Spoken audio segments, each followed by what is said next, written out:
Good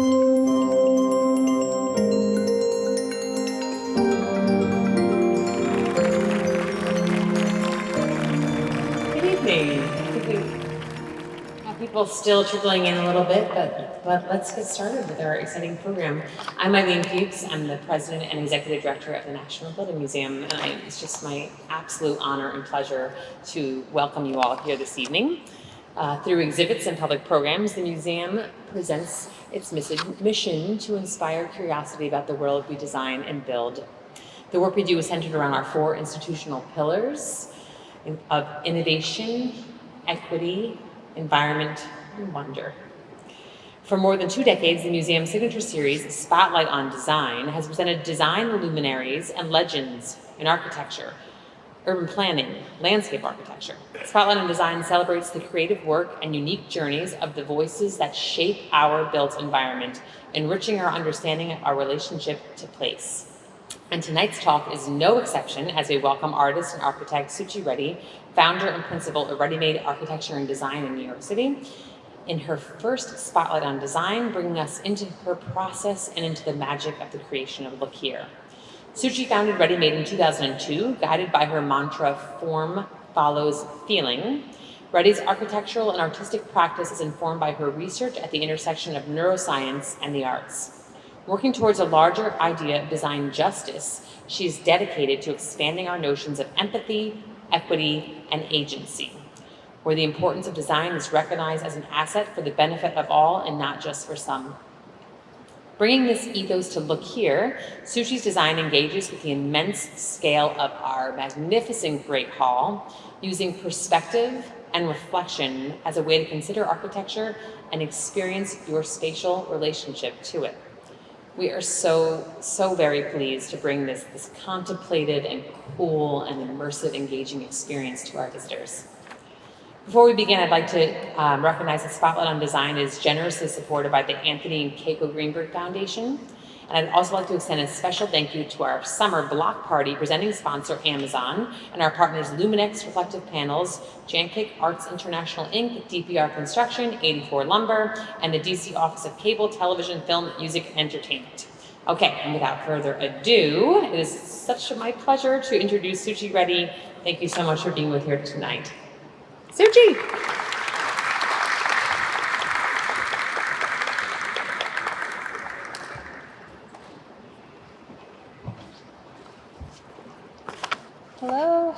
Hello. Can you hear me? Yes? Everyone can hear me. Great. So thank you all for being here this evening with me. I'm truly honored to be in this amazing place with you tonight. The only one of its kind in this country, the National Building Museum, which, is incredible. So a round of applause for that. And I'm really honored to share with you my influences, my ethos, and the works of my practice, Reddymade, as an architect, an artist, and somewhat an interdisciplinary explorer of ideas. So what you get to see tonight is a little bit of background into why I do what I do, the people who inspired me, and where I hope this can take us all, both individually and collectively, and you'll see that being a theme in several of the projects that I start talking to you about. So before I do that, I'm going to thank again Eileen Fuchs, Executive Director and President of the museum, Kathy Crane-Frankel, who's Vice President of Exhibitions and Collections, Diane Rue-Taylor, Director of Public Programs, Jacqueline Sawyer, who I don't see, but she's Director of Education, and really all of the staff at the museum, because everyone here has been so supportive, so kind while we were building this, that I hope all of you got to see, or if not, you'll get to see after I speak, and enjoy. And as always, I offer thanks to my team at Reddymade. It's their talent and hard work that lets me be with you tonight. So with that, I think I'll get started. I tend to wander off in my talks, so if I do, I'll just come back to wherever I was supposed to be. So bear with me while I do that. So as an immigrant from India, I often get asked, isn't that beautiful, how my heritage as an Indian influences my work. And I love and celebrate my heritage, but the idea that manifests itself in all of the work from my native culture is the nature of the relationship between the individual and the collective. And this idea that we are all part of one consciousness, and that perhaps with our multitude of marked differences, we are still all part of the same design. So you'll see some of this in the work as we go forward, and the idea that expresses itself. And as an architect, this concept really works in two ways. On the scale of the individual, I think of the human body, how we feel, how we act, how we move, how we perceive. And this has led me over the last decade, as Eileen mentioned, into the study of a translational field called neuroaesthetics that looks at the intersection of neuroscience, art, and architecture. I have other experts here in the audience who can talk a lot more about this, but who's sticking out their tongue at me actually right now. But what that did is really amplify my interest in architecture. My first epiphany that I had at the age of 10 in my house growing up in India, where I felt like my house was changing the person that I was. And I just knew this as a truth when I was a child, and this is what led me to being an architect. And it's now my mantra, form follows feeling, which underpins, whoops, I went ahead too far. Form follows feeling that underpins my practice. So on the scale of the collective, I like to think about how we affect everyone around us, how all of you are affecting everybody around you, and your emotions, your actions, your choices, and your decisions in how we make our world together. So this, for me, helps me work towards a larger idea of design justice, where the compass of design is calibrated not just towards style, but to well-being, equity, empathy, and agency for all of us. So my influences, which I was asked to talk about actually, and it was really interesting because, every once in a while you stop to think about all of the people who've really inspired you and whose work continues to inspire you. And it was a long and very, a list that made me very happy to think about. So my influences come from art and architecture, but more specifically from the ideas of beauty and bravery. So as I show you some of the works that I'll go through in the next few slides, I want to acknowledge these luminaries for the lasting emotional impact that the first reading of their works had on me and continues to have as I work through 2 decades of my practice. So the first artist, creative, who inspired me was an artist named Mrinali Mukherjee. I went to see her show when I was 15. I dragged my dad to go see this, and both of us fell in love. And she was an incredible trailblazer. So recognized in India during her lifetime and posthumously celebrated internationally, she's a trailblazer. She expressed the depth of our cultural heritage and the power and the lineage of the feminine through her unique interpretation of just one single material, which was a rope. And you'll see this theme in some of the work that I look to. There's a minimality of material, a kind of reduction of a means of expression, but really exploiting the potential of something to its maximal vision. So the next person I wanted to honor was, and many of you might recognize this building, the architect Charlotte Perriand. And she integrated both the interior and exterior into all of her work. And this is something that's very central to the way I work too. I've never been able to separate the inside from the outside. And I honestly can't understand how we design space any other way. And so this is something that I take to heart. And her sense of innovation carried the sense of home into many new typologies, including in this building, Les Arcs, which was a ski resort that she designed, where she did some very innovative prefabricated work that was way, way, way ahead of everyone else's time, and still is to some degree. So she's a beacon to me. And the next person I wanted to honor is the architect Luis Barragán, who, for his impactful use of color, which is so similar and yet so different than my own native culture, and really the sense of stillness and serenity in his work is something that I think about very much and that I try to create with the projects that I do. So I actually visited this pool many, many times, and maybe the third time I was there, a family still lives there, and she came down and she asked me if I would help her clean the pool because I was crying when I looked at it. So, you know, architecture has the power to move us, right? This is the point. And then the incredible Eileen Gray. This is E1027, her first building. She designed this when she was 48. She was tired of designing fancy interiors for other people, and she said, I'm finally going to do this house. And her vision and her mix of the poetic and the sublime and the rational all at the same time is an idea that I aspire to in my work. And in our time, a contemporary, Marina Tabassum, she's an architect based in Dhaka in Bangladesh, and this is the Baitur Rauf Mosque in Dhaka, a project that she created for her own community, where she again used really one material, bricks, well, two, brick and light, and created this incredible sublime experience that elevates the human experience. So you can see minimal and maximal, you know, between Marina and Rinalini, I think I've got my bases covered in terms of how much you can do with one thing.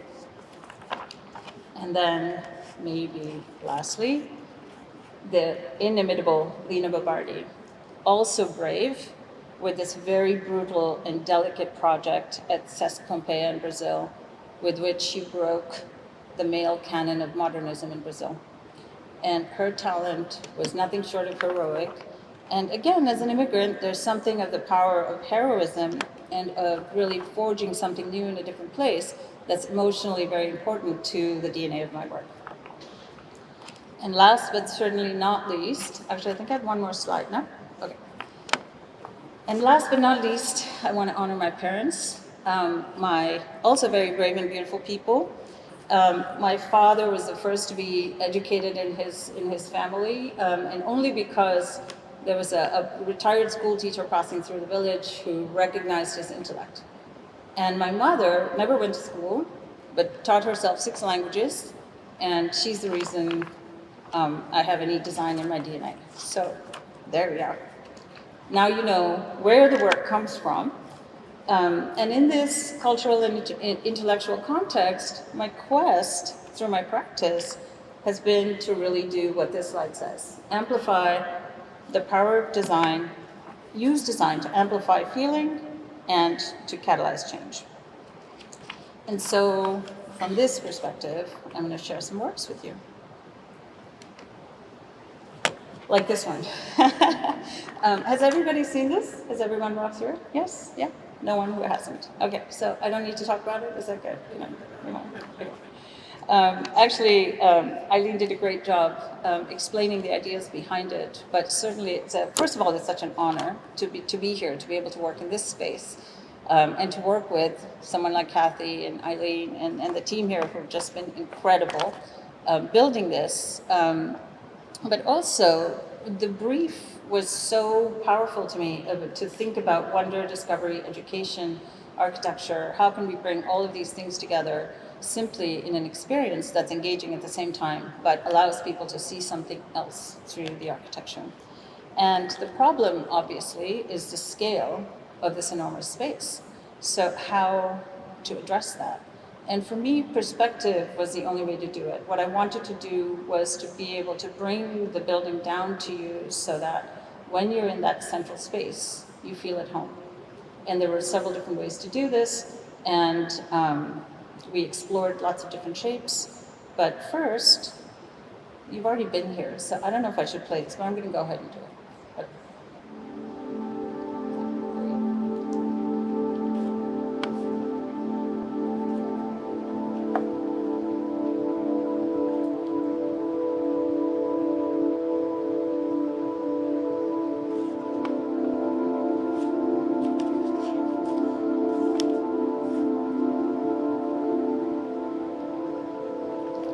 So we began actually with a study of spheres in all 3 chords. So, you know, obviously the brave, the heroic, all of that. I wanted to fill the whole space. How was I going to do this? And I was looking at several spheres. It got everybody very excited about them. And then we realized that they were quite difficult to build. And I decided, you can see my beautiful sketches here, very quick, very fast, 5 lines, that let you know that I was really going to focus on the central court. And from there, I really started thinking about this idea of perspective, of making this both an interior and an exterior experience. And I was inspired actually by this object called a magic mirror that I discovered was made in Japan many years ago. And it's a piece of metal that's polished, but shows you nothing until light hits it. And when the light hits it, you see an image that's projected on the wall. And this was a very old, very ancient, very beautiful technology that was incredibly precise and yet so analog. And I wanted to think about something along those lines here in this space to really respect, I see the light moving around, to create that effect and to always make something that would change and offer you some surprise and new experiences. So how to do that? Bringing again this idea of wonder and discovery, I was thinking of those toys I kept doing this in the studio going, what are those things called? And then they said, no, they're called fortune tellers in this country. And I said, oh, in India we used to call them name, place, animal, thing, and we used to play these things, So how about those and kaleidoscopes, which I've always been fascinated with? And how could I use those to really create a magical experience? So taking those shapes and creating this kind of constellation, what I wanted to do is reflect the architecture and amplify the details through the kaleidoscope. So I'm really hoping that many of you got to see that, and also the fact that when your eye looks through the kaleidoscopes, when you look at an angle, you see something very, very interesting. But when you put your phone up to it, you see something completely different. So I was also having a little meditation on the idea of reflections, and while we think about in these days how much we use reflections and images in this, I guess, quest to magnify ourselves, to really ask ourselves also what the meaning of that is, to what is this that we want to see ourselves reflected in so much. So the installation also inserts very modern geometries into this very traditional space. So when you first walk in here, it's Cartesian, but people often get lost. They don't know which way is north, south, east, west. And to really reintroduce this modern geometry, set of geometries really, of an ellipse, a circle, a rhomboid that's at the center, and all of these fractals, was to really try to orient your body, again, your body in space, which for me, that's the whole story of architecture, is your body in space. To move you through that slowly so that you could adjust to this kind of other experience of this very kind of symmetrical environment. And to really think about also the important context of this place. So when I say an interior experience, it's not just looking through the kaleidoscopes and seeing ourselves, it's also being presented with the context of this very important city and these activist marches that happened here, especially since we're coming up against the 60th anniversary of the March on Washington.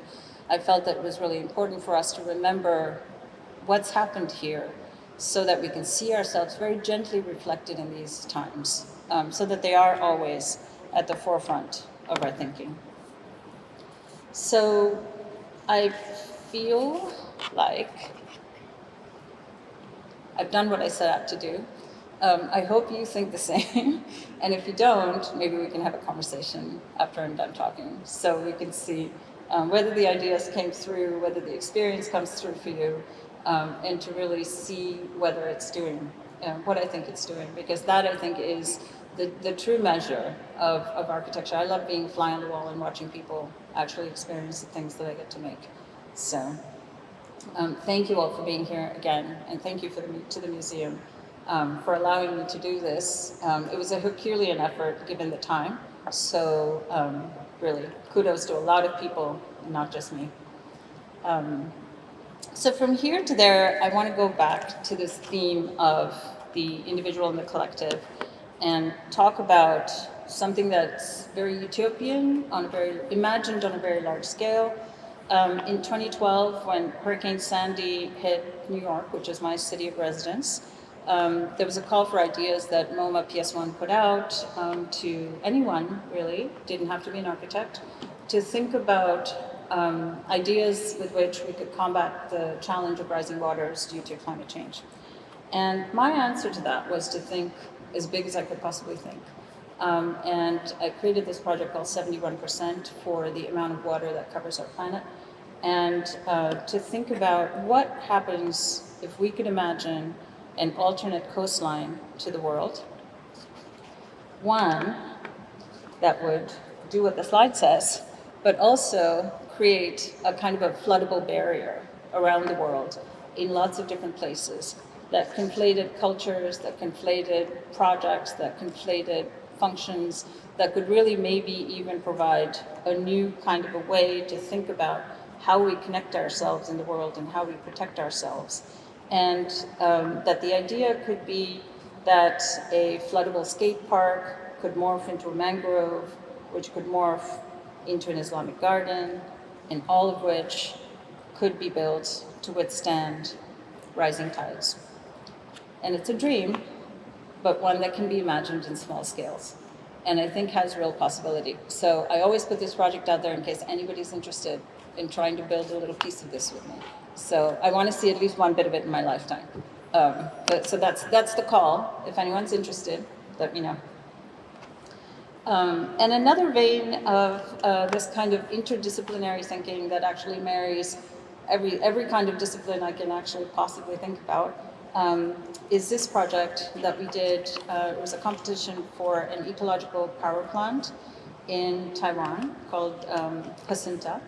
And here, I tried my hand at being a landscape designer. I will say this with, with respect to the landscape architects in the group who are here, where we took the kind of maintenance buildings of this power plant and inserted cultural programming over them so that we could create a museum, we could create several moments in the landscape through which people could experience different parts of their own environment. It was a region actually for some very special birds and bird watching, etc. So we created platforms from which you could see this, and also, theaters, a museum where you could enjoy that, and to really think about how we could use design to create both an economic and a cultural locus. So again, this idea of the collective can manifest in different ways in my work, and in this project, which I'm about to talk to you next about, we think about community. And this project was called the Women's Building, and we were shortlisted for this work in New York City. And as you can see, it's located on the West Side Highway in New York, next to some very buildings by some very famous male architects, Jean Nouvel and Frank Gehry. And the brief here was, again, very inspiring. It was about creating kind of a collector for not-for-profits that were working for the girls' and women's rights movement. And that this would be a place that took the historic building that was down below, which used to be a medium security prison for women and got decommissioned after Hurricane Sandy, and turned it into this kind of beacon for this movement that allowed smaller units to congregate around this and pool their fundraising resources and really have more impact together. And what we did is work with the idea of, again, the feminine, which you'll see from my early inspirations. But we wanted to create a form that was very flexible, that was very strong, and this was imagined through a very, very high-strength concrete called ductile that can travel big distances and very small thicknesses, and that we could create this building that would be essentially a lantern in the skyline of New York. So this was designed as these ribbons that came down on the top of the existing building. And this was the space where if, let's say, Malala Yousafzai was coming to New York to speak, she would speak here, and the top of the building would light up as a lantern in the skyline when she was there. And this was the idea. We weren't chosen for the final. It didn't end up getting built, but it truly is my hope that something so interesting will actually happen someday. So I love to show this project just to see how I can get people excited and energized around this kind of thing. and a collective of a different kind. This is a community-based project, but this was in Prospect Park in Brooklyn, and we were asked to design an installation that would commemorate 150 years of Prospect Park. And the goal of it was to create something that didn't go into the ground any more than 6 inches, that didn't touch a leaf or a tree, that was fully compostable, and would allow the population that lived around the park to express their feelings about the park. And so we were given this area that had 3 pools that used to be full of water but had since dried out. And I decided to amplify that existing architecture and turn those into galleries and surround them with 7,000 pinwheels. Again, childhood, wonder, things that I think people relate to immediately without any kind of mediation, shall we say, that we tend to do a lot of in architecture, and I like to get primal with the reaction if I can. So I surrounded this with 7,000 pinwheels that you could walk through. People submitted their ideas, and the organizers had organized events for people to come there to draw their ideas on these pinwheels. And just the joy and the smiles, and this was actually my first kind of large public installation, and as you can see, has led me here to keep seeing if I can do that, if I can keep putting smiles on people's faces when they enjoy something that shows them something new about their environment. So I'll show you a few more images. And this was happening. It was just so beautiful what people wrote and how they use the space. You know, it's also one thing to think about something as an architect and conceive all of these ideas, but when you put it into the public and people use them in whatever way they want, you can have some very beautiful surprises. This was also, I believe, when Hillary Clinton was running for president. So it says, nevertheless, she persisted. It's one of my favorite ones. And this was an amazing moment. This is something I just want to talk about and point to as a theme in the work, because inclusion is something that's very, very important to me. And I was actually leaving the installation, walking down the hill, and I saw this lady coming up in her wheelchair, and she really wanted to see it. And I was so excited that I went back up with her, because we had actually built a bridge in one of the pools so that we could make it accessible and allow everybody to have that same experience. And it was really one of the most beautiful moments of my life to be able to share that with her and see that design does matter, you know, and thinking about it, being thoughtful about how people get to use space and what they get to experience is something we should be doing. So this one I just put in for fun because she's just so cute. You know, makes me laugh. And then I just want to bring the conversation back to the human body. And this is what I call, for myself, really the democratic space of the body. Coming out of architecture school, I just felt like the conversation that I heard around me was all about style, was not about substance, and there wasn't much that I could really relate to. And I felt that if we could bring the conversation back to the body, maybe we would all be on this kind of equal playing ground where we can relate to what we're saying to each other without needing to, you know, deconstruct text in order to understand our physical experiences. So this is a rather emblematic project. I've shown this a lot, so if anyone in this audience has seen it before, I apologize. If you sleep through it, I won't mind. But this is an installation we designed in Milan, and during Salone del Mobile, which is one of the biggest convenings of designers and architects in the world. And what we were tasked to do in working with Google, the International Arts and Minds Lab that's based at Johns Hopkins, and a furniture company named Muto, was to create 3 spaces that had a kind of identical function. That Google would create a band that looked like that, and people would wear it, and we would measure 4 bodily metrics. And the purpose of this was to show people that design is not subjective. It actually has a real effect on your body. And this is a growing field, as I said. We're still understanding the real implications of this. This was an installation. We weren't part of the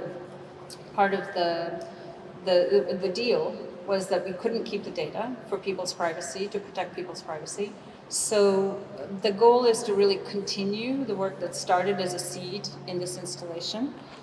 So we designed 3 different spaces, and so before you enter them, you go through essentially an anechoic chamber, so it cuts down your stimulus, it resets your body, and then you go into the first room, which I took my inspiration from the caves of our prehistoric times, and the walls are actually covered in real mud, the floors are real wood, the tapestry that you see is wool and it's dyed with flowers, and I even had an 80-year-old cactus in this room.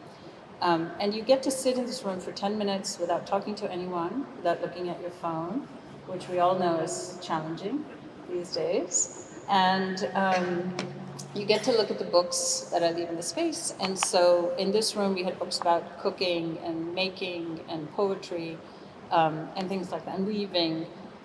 And then you went into the next one, which was completely different. The light came from a different angle, the colors were different, the music was different, the smell was different. And here I populated it with pop-up books, actually, which were one of my favorite things also as children. So the idea was to get you to see if a more exciting kind of space was what your body was excited by. And then you go into the last room, which we called the sublime space. And the light here and the materials were all very natural. So what you see here is a burned wood artwork that I made. The walls were covered in paper that looked and felt like concrete. And the light came from the ceiling. So the idea was that this was more kind of a sublime experience. The books that you got to enjoy here were abstract art, very simple, very minimal.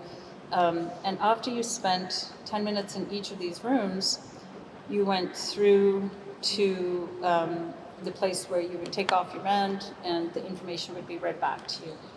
So after you did that, your data was actually read back to you as in the form of a watercolor. It wasn't data, it wasn't graphs, it wasn't digits. It was really read back to you as visual.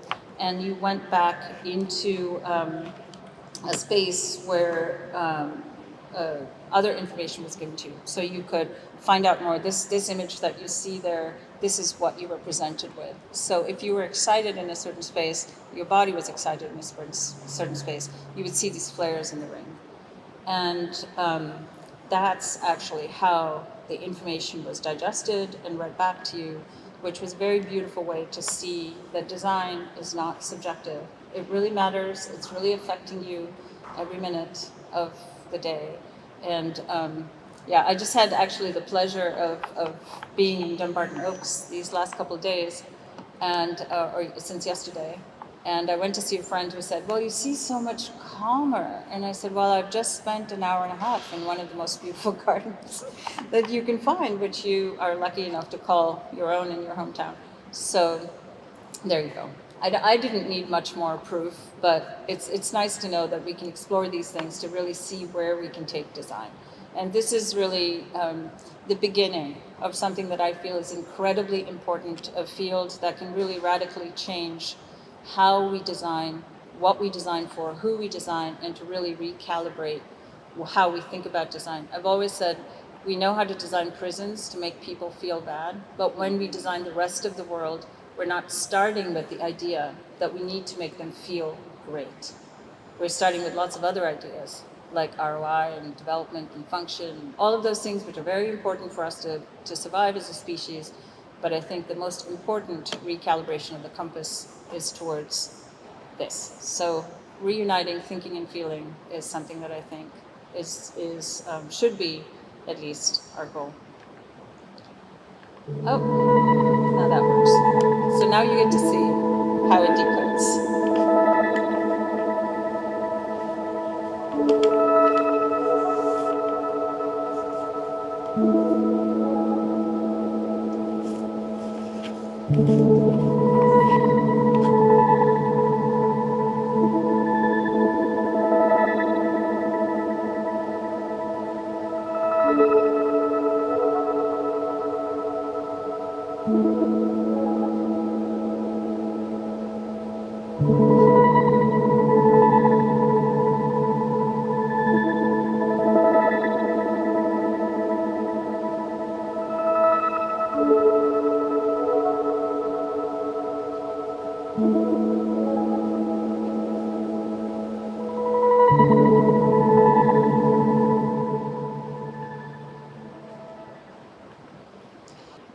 I love seeing this slide because I love seeing all of our flares together. So here again, when I talk about the individual and the collective, this is what we look like all the time when we're in space together, when we're doing anything together. And I think it's a really, really, really beautiful thing.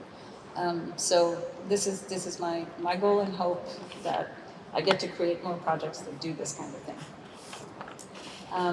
From here, I will take you to a different kind of project that still carries this vein of neuroaesthetics. So now I get asked all the time, how does this field really underpin your work? And when I was asked to design the very first store for a physical presence for a digital brand that had never been physical before, in New York City in an existing long space, I came back to the ideas of wonder and discovery, but to also set aside this idea of what a tech space really is, and to create a space where you walk in and you can actually exhale. So it's a very warm space, it's a very soft space, and the minute you get in, you feel like you're in this very kind of comforting envelope. And because it was this kind of really long space that's not really the most usable for retail, what I ended up doing is making a kind of a mini installation in the middle of the space. And this is kind of a line, a wireframe, a drawing that connects different spaces. And I made furniture. I worked actually with a wonderful furniture designer to make furniture that's made out of cork. And we chose cork because of its sustainability. This is a LEED Platinum project in retail that's quite unheard of. It's very, very difficult to do. And we managed to achieve it due to the efforts of everybody involved. And even choosing material like cork, where the temperature of it is very close to the temperature of your body. So there is no difference between, when you interact with a space, the number of layers of distance that you can remove between yourself and your environment was something that we're really thinking about very carefully here. And as you can see, it's a very long space, so the kind of experiential procession is punctuated by moments of wonder, such as imagining yourself with these products at home, or being in this kind of a space that we called kind of the experience space, where you could experience other software, not physical products, but other software. And it also hid it so that when you went to a technology store, you didn't see the usual screens, but what you did see were these kinds of transparent screens through which you could see the product and you could interact with it. So you could learn about the product, you could see it at the same time. So there was this element of kind of magic and discovery that we worked with very carefully on pretty much all aspects of this project. And the one screen that I had to have, I tucked away as far as I could. So, it was there when we needed it, but not in your face.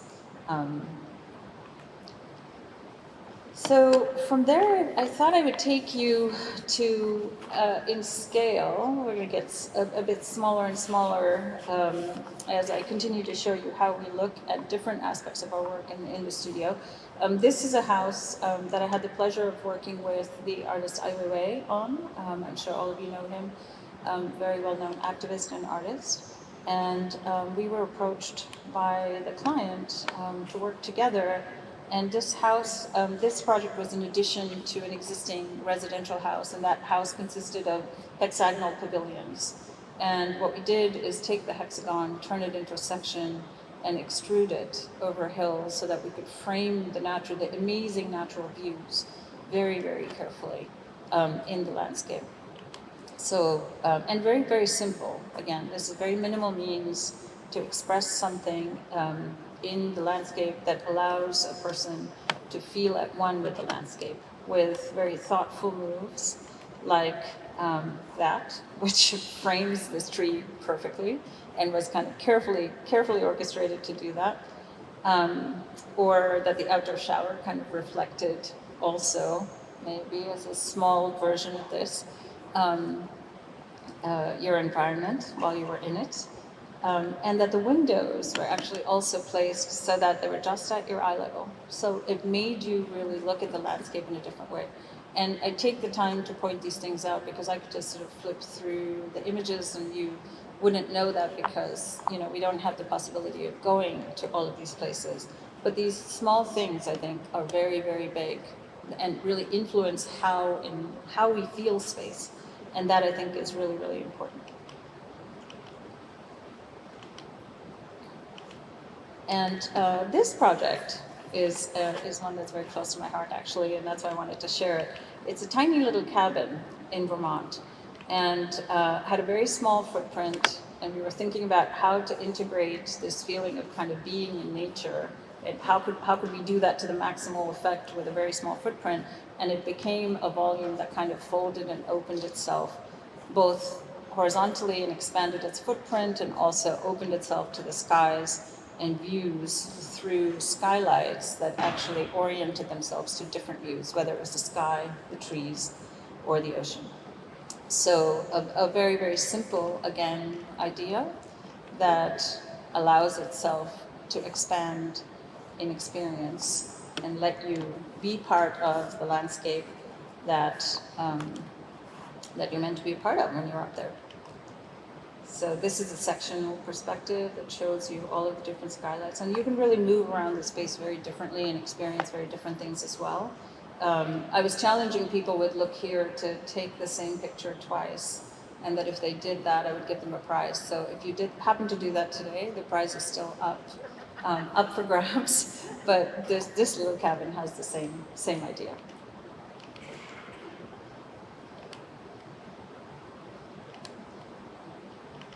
And lastly, I just wanted to show you a little bit of our interior work, not to dwell on it too much, but to just mention that when we think about creating interior spaces for people, what we think about is serenity, that whatever their version of serenity is. You could be a maximal person, and that's the kind of maximal environment that makes you happy.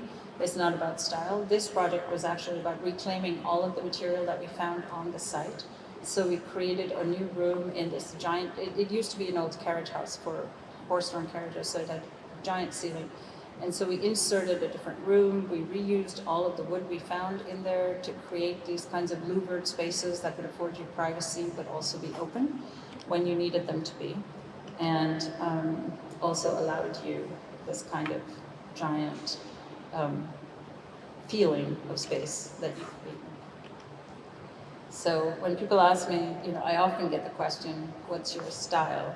And I'm really not interested in that question, but I always answer by saying I'm a Surrealist. So whatever that means to you, we'll find that. That's where we'll go.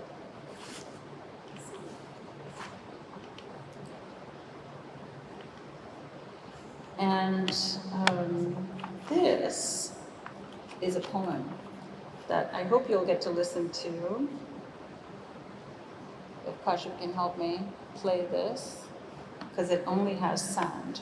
But this was written by a poet named Lionheart. His name is Ryle Cape, actually. And if you were at the Venice Biennale this year, one of the first things that greets you as you go into the Arsenale are these giant screens. What do you want me to do? It's not playing. I don't know why it's not playing sound. Oh, here we go. So I'll let you listen to Ryle, and then I'll tell you about it. Oh, wait.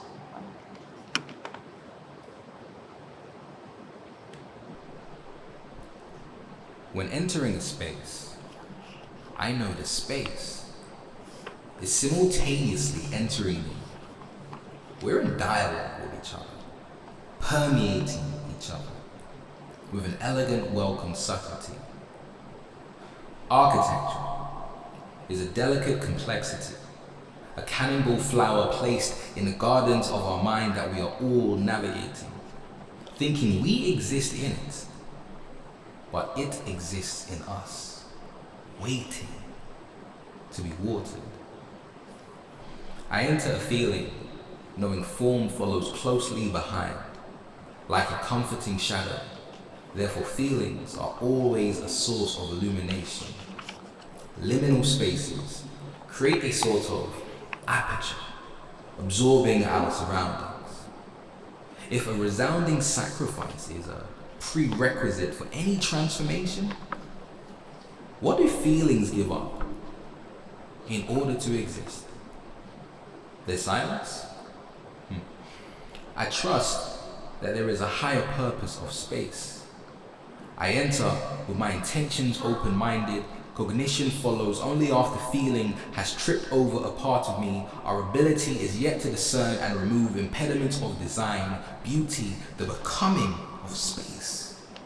Coming to terms with the green thumb our minds are grooming. Are we lawnmower or bonsai artist? My spirit enters for my mind to exit what it thinks I know. I am reminded that buildings are not separate from their maker. The universe is the source of all design. Therefore, the liminal spaces we create must come with a language that transforms us. I leave a space, knowing the space will never leave me. So that was the result of a workshop. Ryle approached me and said, I love how you think about space. I would love to talk to you and think about how you think about space. And I said, I've never worked with a poet before, but I would love to do that, more or less a poet of space, right? So he came over to our studio and did a workshop with everyone in the studio. And these poems are so beautiful, and he is just incredible. I encourage you to look up his work. And they're in this book that came out of one of my teaching exercises. So in conclusion, really what I'd like to say is that as architects, we need to reclaim our place as the poets of culture. And that underpinned and overridden by the forces of development capital, our role in our societies, at least to me, has increasingly become one of servility or celebrity, or both, and not, or very rarely, one of substance and service. And the true potential of our training forges us into inter and multidisciplinary thinkers, and the complex challenges that face us now can only be solved with this kind of boundaryless thinking. So if there's any young person in your life that you want to encourage to be an architect, please tell them that's what they should do. And in a time of rising xenophobia and political and cultural entrenchment and turmoil, I think this is even more crucial. So if architecture is to represent us and our culture, the one-liner is never going to serve as an answer. And to be an authentic and substantive response to the challenges of our time, architecture has to explore the multi-layered interweavings of history, art, philosophy, science, technology, tradition, and modernity. And that's where I want to go. So I'll leave you with that. Thank you.